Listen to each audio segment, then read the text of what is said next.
Dostlar, assalomu alaykum. Muna benzovoz, vodovozni kecha chiqargan elek, chiqarib turib qayra olib saldik, bilasizlar. Olib salgan sebebimiz bu sata turgan adam kecha biraz o'ylanib, qayra satpay turgan bo'ldim dedilar, qayra chiqargan elek. Bugun muna qayralar dag'i satuga qo'yildi turganlar. Yılı 1988 4 çapyamda taza benzin ekan.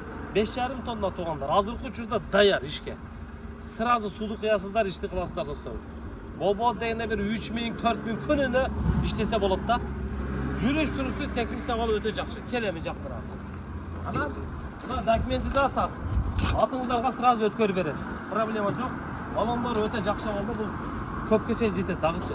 Ana, ramaları taza, tüp bütün. Buna 5,5 tonna. Kele buna salonga keleyinler. Salonga kelsek, muna ağzındağı koş beletken toğanlar muna. Buldağı iştep turат, suunu uşumayan tartasızlar. Biro, bir baskanda жүрүп turат da. Hem bir жүрgüzüp daha көрсөтөйлү bir. Бар, жүргүзчү bir. Давай. Өзüm жүргüzüp берейин. Лобовой таза экен, а? Bismillah. Oy. Da bu qanday жүргүзөт? Мына тебип алабы? 2 жол качайтат. 2 жолу. Наргы, форма газ. Газды. Лампасы.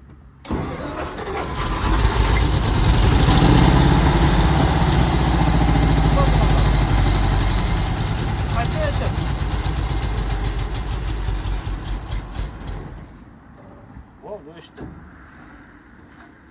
Номерди экранга коём достор. Автонөлү салонго келгендер, салонго таштап кетти.